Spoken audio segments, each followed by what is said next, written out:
Hey everybody, it is Jason from the Texas Gun Vault 2, and I'm out and about working today. It is a beautiful day here in North Texas, but I wanted to spend just a couple of moments to have an idea run by you about what I should talk about, or what I'm thinking about talking about on my Sunday commentary video. And I'm worried I'm going to be beating a dead horse, because I seem to always, right now I guess, gravitate back towards the whole ATF pistol brace amnesty stuff, because that seems to be dominating the firearms community gun news space.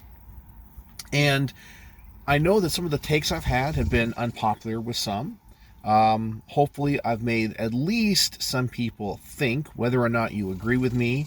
At least I've hopefully made people think about things from a different perspective. And I'm thinking about making a video this weekend regarding holding ourselves accountable, not individually, but as a community. Because, now that amnesty period has come and gone, okay, we are now post June the 1st. The rule is in place, and yes, there are a few of these injunctions for very particular groups. We now have a little bit of hindsight. We now have a little bit of history to see if the things that people were saying, and saying with such vigor and such authority, were they true? And then holding people accountable, because sometimes I find that people continually give out misinformation. I don't want to say lie, because lie means intent. But maybe give out misinformation, but are still held up as these authority figures, even though what they say is false. So, for example, on a video recently, in fact, it was my last ATF pistol brace video, I had somebody comment to one of the other people that had commented on the video going, yeah, just wait until your background check lasts longer than 88 days and they come and arrest you. And oh yeah, you're not even allowed to register that B&T because of 922R. And this is something that we talked about ad nauseum in the past. And the ATF addressed it in their frequently asked questions. But because a couple of gun YouTubers mentioned it, or they interviewed a completely ignorant ATF officer, and they did not do their own research, their own, investigative journalism, this information got out there, and there's still people that believe it. Now, there are people that have gone over to prove my case. There are people that have been waiting 120 days plus for their amnesty registration stuff to go through, because that's just the way the NFA system works. They're understaffed. The ATF will not fund them right, so they're just backlogged in all these applications. Have we heard of one story where a background check took longer than 88 days and the ATF went and arrested somebody? Guess what? There are no stories out there about that, because it wasn't true. You had people like myself and other people that are knowledgeable in the firearms world saying that only affects background checks for 4473s, and even if that background check is closed after 88 days and no action is taken, the gun store could have still sold that person the firearm after 3 days if the background check was put on a hold. That's it. That's all it was. And they're like, oh my God, they're going to come arrest you. And then there was the whole 922R thing saying, well, you can't build an NFA item like this and put on a stock because now it doesn't meet requirements, and they're going to come and arrest you and take it away. Well, are there any stories about that? I mean, as I said, the whole amnesty thing now has come and gone. So people that would have tried to register a B&T or an HK MP5 clone or something like that, you would think that by now, with all this time, virtually over half a year, that we'd have one story of the ATF coming to people and going, oh, you tried to register that 922R, give us the guy, we're arresting you. And it's not there.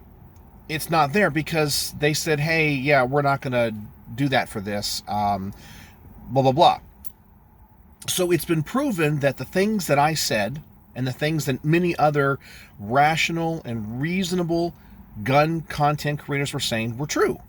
And the people that are the fear mongers, the merchants of fear, and misinformation were wrong once again. But yet, those people aren't held to account.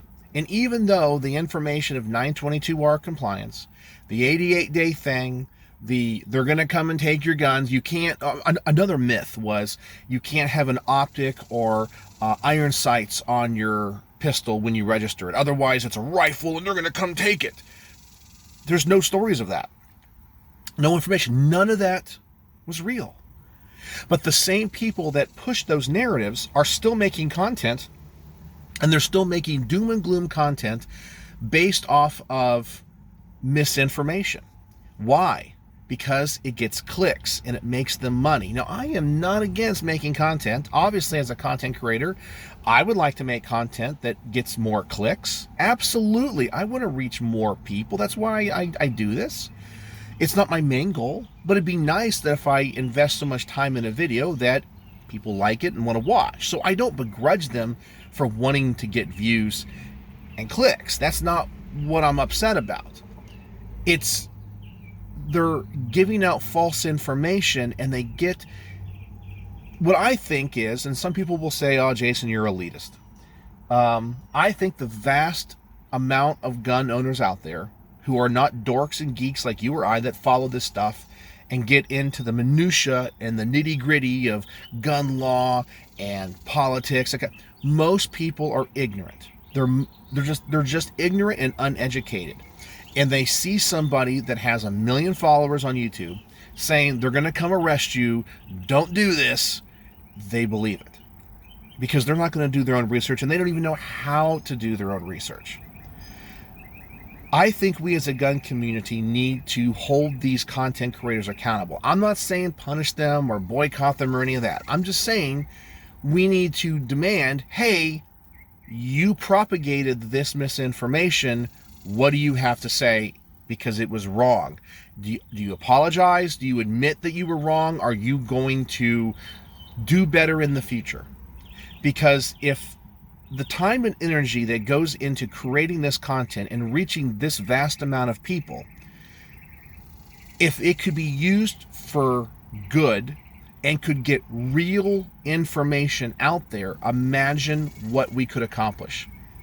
If we didn't have such loss when it comes to misinformation and people that are misguided and all the hate that gets developed within the community, and we could focus that energy onto something positive, because the gun laws are already bad enough, the regulations are already bad enough, you don't have to lie about them. Imagine what we could accomplish. So anyway, that's what I'm thinking about talking about this weekend. Not sure how I'm going to formulate it into a video yet. What do you guys think? And is there anything I should talk about? So if you have any ideas about that, or addendums to what I talked about, or additions, or something you think I missed, or perspective that I'm forgetting about, tell me in the comments, because that kind of stuff helps me when I kind of formulate and create these videos. So number one, is this a good topic? Do you like it? Do you agree or disagree? And is there anything that I'm forgetting? So let me know in the comment section below. And as always, thanks for watching.